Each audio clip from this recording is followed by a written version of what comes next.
The crimes of the Reich began even before the outbreak of World War II and began inside Germany. The viewer of course heard such expression as "night of broken glass" and "ghetto." But these were still internal German affairs.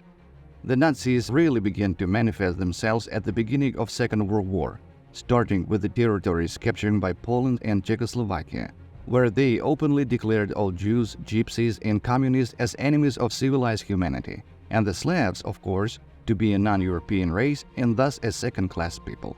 But as we know, German fascism and its minions were not going to stop only at this ideological savagery. The world remembers the Jewish ghettos in Warsaw and Terezin, Czechoslovakia. From the moment of occupation of Czechoslovakia and then Poland, the occupation authorities of the Third Reich appropriated to themselves all the bank accounts of the Jews. In addition, Jews were obliged to hand over all cash and jewelry. This is how the brazen and open robbery of the Jewish population of Eastern European countries began. However, this was not limited to material robbery. In public transport and on the walls of houses, the Nazis hung posters and leaflets of offensive content to sow ethnic hatred. Fascist propagandists justified the creation of the ghetto by the fact that Jews were allegedly carriers of various infectious diseases, and it was the duty of the new government to protect the population from epidemics. The creation of a ghetto allowed the German authorities to better control the Jewish population and plan to get rid of it. During the war years, 75,785 Jews were killed in the Czech Republic alone. This number does not include Gypsies, Communists, representatives of other left parties, and members of the resistance of Slavic nationality, according to various sources, from 20 to 30,000 Czech citizens. In Slovakia, which became so-called independent and allied with Germany, the extermination of Jews, Communists, and sympathizers was put on stream. And it was from Slovakia that the first 1,000 Jewish women were sent to the Majdanek and Auschwitz concentration camps. Of this group of unfortunates, only 20 women survived to the end of the war. Their memoirs are an important part of the indictment of German and East European fascism. As in other countries occupied or allied by Hitler's Germany, in Slovakia they found their accomplices to do dirty and bloody work for the SS. Here, the so-called Glinka Guard was a gathering of local national chauvinists. After the occupation of Poland, the Nazis took up their favorite pastime, organizing a Jewish ghetto. Already by October 1940, there were more than 440,000 people in the Warsaw neighborhoods designed for the placement of persons of Jewish nationality. In the beginning, leaving the ghetto was punishable by prison time. But from November 1941, the death penalty began to be applied. Warsaw Ghetto.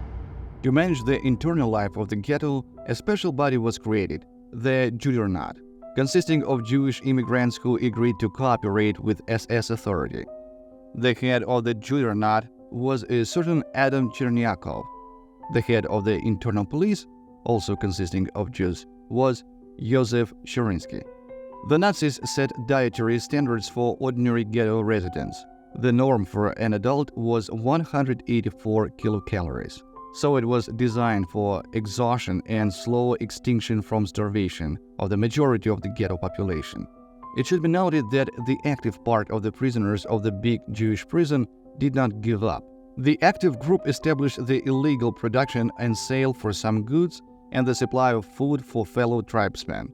All this was very risky because the punishment by the Germans and their lackeys was short: death or a concentration camp, slow death. Despite this, people tried to somehow organize their survival. There was even an illegal radio in the ghetto, which periodically picked up reports from the western direction of Great Britain's military operations against Nazi Germany, and from the summer of 1941, from the Eastern Front. In the Warsaw Ghetto, an underground movement was organized. The local SS leadership and servants of the occupiers responded to the so-called illegal activities of ghetto rebels with brutal reprisals, exemplary executions, and did not spare either women or children. The Warsaw Ghetto became one of the main suppliers of prisoners for German concentration camps.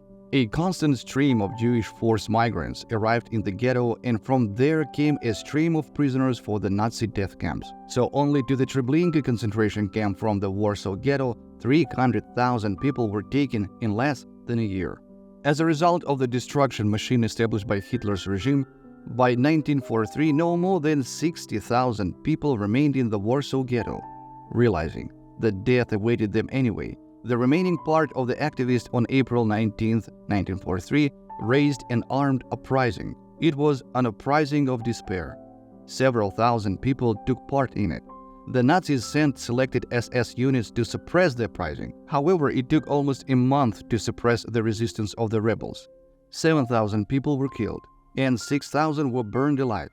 The remaining 15,000 were sent to Treblinka. By the end of May 1943, the Warsaw Ghetto was liquidated. Crimes in the Baltics. The establishment of Nazi power in the Baltic states was accompanied by brutal terror against national minorities, communists, and sympathizers. So already on June 25, 1945, in captured Kaunas, the Nazis staged a bloody pogrom. Its first and main victims were the Jews of Kaunas. From the memoirs of Kaunas ghetto prisoner Joseph Gar, pogromists broke into our houses, armed with shovels, axes, knives, guns, and pistols. Some bandits shot expanding dum-dum bullets at people, which apparently gave them a lot of pleasure. They bullied and killed everyone they found. They committed atrocities as best they could. Some bodies lay separated from their heads at a distance of many meters. Near the bridge, near the nearest river, armed Nazis detained a group of 25 people. They were forced to sing songs, dance, were forced to undress and lie down and stand up on command. When people were exhausted, they were doused with cold water and continued to be abused. Then, the completely exhausted people were forced to their knees and killed with shots to the back of the head. In one of the garages, 52 Kaunas Jews were tortured and killed. In total, in Kaunas, in a few days, from 4,000 to 5,000 people were killed and tortured. On July 15, 1944, after the liberation of Vilnius, an article was published in the newspaper that described the atrocities of the Vilnius Gestapo and their minions. In the village of Ponary, located next to the city, the Nazis set up something like a shooting gallery, in which living people were targets. More than 200,000 people were killed in the area of this village alone. Jews and prisoners were subjected to especially cruel abuse. Often the Nazis lured people to this place by deception under the pretext of their relocation to other areas. People walked and drove with things and children. It is clear how the fate of the children turned out. Here are the testimonies of miraculously survived eyewitnesses who managed to escape from this hell. People were driven to the execution site with sticks and stakes.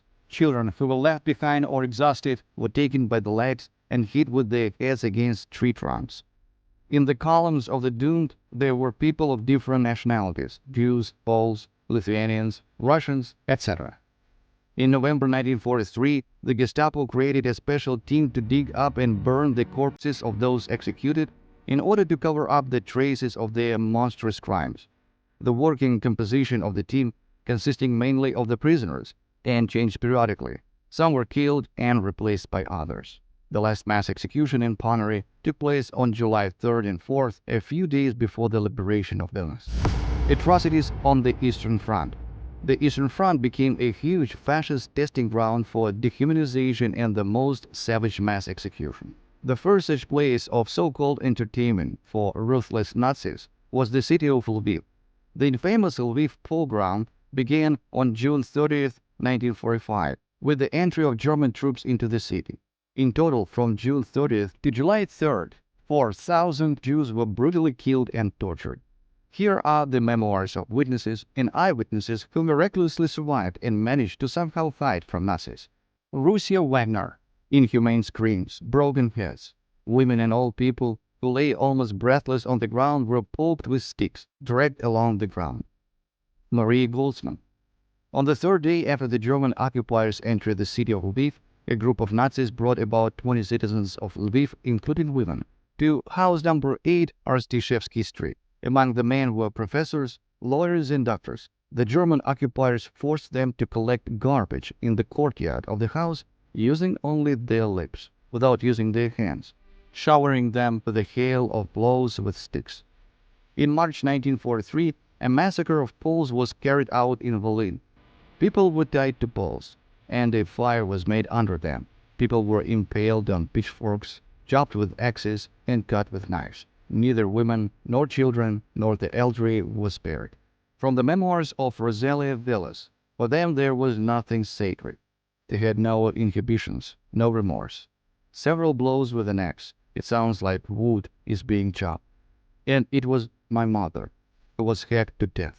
I only heard the quiet wheezing of a dying woman.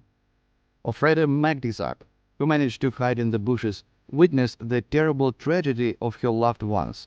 They beat my loved ones with a shovel, stabbed them with pitchforks, beat them with rifle butts, kicked them. And this is the interrogation protocol. When the accomplices were near the car, I ran into the house of Anton Sashinsky and shot a child of about 5 years old. There were 2 more children in the room, but my remaining round misfired.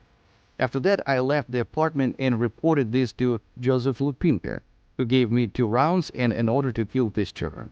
I entered the room a second time and shot the second child, about 2 years old. At this time, Joseph Lupinka came into the apartment and in my presence shot the third child, who was approximately 6-7 years old. Photographic films owned by captured German officers became further evidence of the atrocities of the Nazis and were included in the folders of evidence for the indictment at the Nuremberg trial.